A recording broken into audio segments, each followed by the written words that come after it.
Be mindful while cultivating your interests that you don't find yourself in a cult. Curiosity doesn't always lead to healthy outcomes. By Saul Luckman. The only way out is in. Focusing on externals, however noble the intention, is just an intended distraction. I was tempted to end this article where it begins, with the title and subtitle alone, because they speak volumes for those with eyes to see and ears to hear.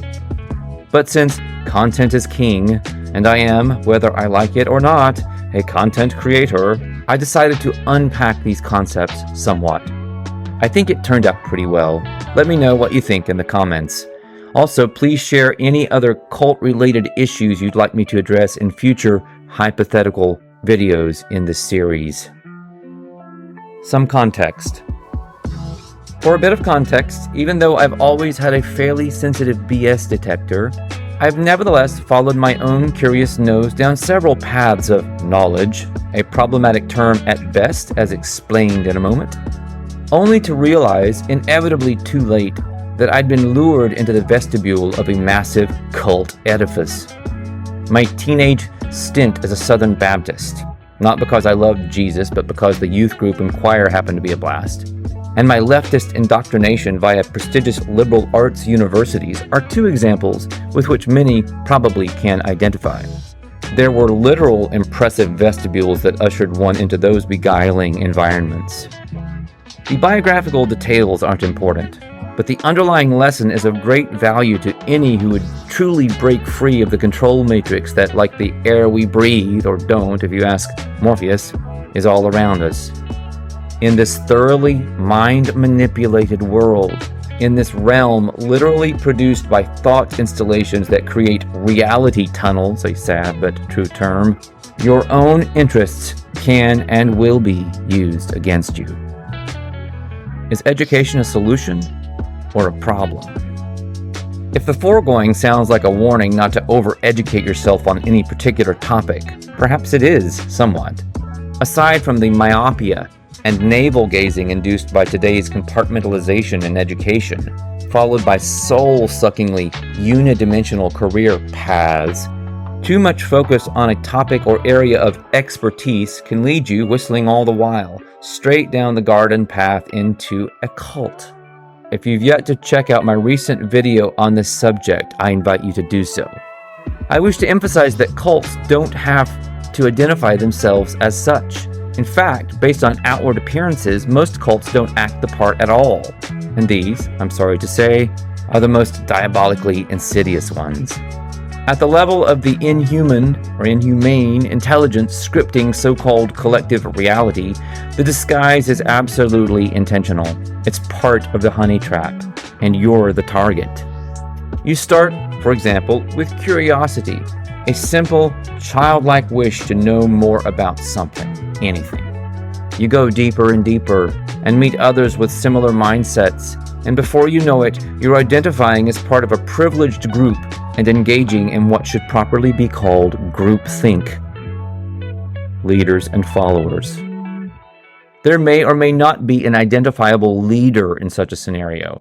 A powerful enough idea by itself can serve as the leader. If you're emotively connected to any kind of leader, you are, by definition, a follower. And this is where things get really tricky. I never want to belong to any club that would have someone like me as a member, is a sentiment attributed to both Sigmund Freud and Groucho Marx, which is an interesting pairing, given what a clown posing as an intellectual Freud was. More to the point, this type of statement ought to be a universal mantra for all genuine freethinkers and freedom seekers. Sadly, emotionally charged membership in any type of club, a sports fan base, a political party, a gender affiliation, a pro-vax group, etc., is tantamount to cult membership. Critically, it's the emotional charge that's at issue here, not the membership itself.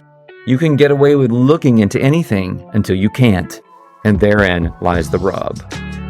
Loosh. The charge means that you're plugging into the power of the cult. And if you think you're drawing power from it, instead of the other way around, you're tragically mistaken. Why do you think cults exist in the first place? Exactly.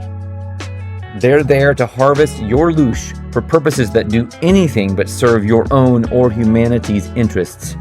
Anyone denying the existence of loosh is probably, it almost goes without saying, a card-carrying, Kool-Aid sipping cult member.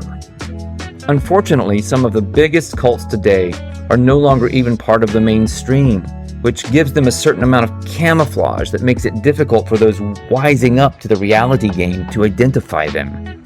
These are the petty cults of the alternative media, specifically those of the truther community. In the final analysis, it doesn't even matter if today's trending little self-important cults make good points about the alleged nature of things. That most of history appears to be falsified, for example, or that the earth may not be the shape we're told it is, or that germs may not cause illness, or that cycles seem to repeat ad nauseum in what could only be a simulation. These observations may or may not be true. That's not what concerns us here. In an observer-based universe like the one we apparently inhabit, science itself, as I argue in an article titled "Is the Scientific Method Broken? Or did it never actually exist in the first place?" is likely an illusion, leaving the very possibility of external knowledge as opposed to internal gnosis open to debate. But what does or ought to concern us is this.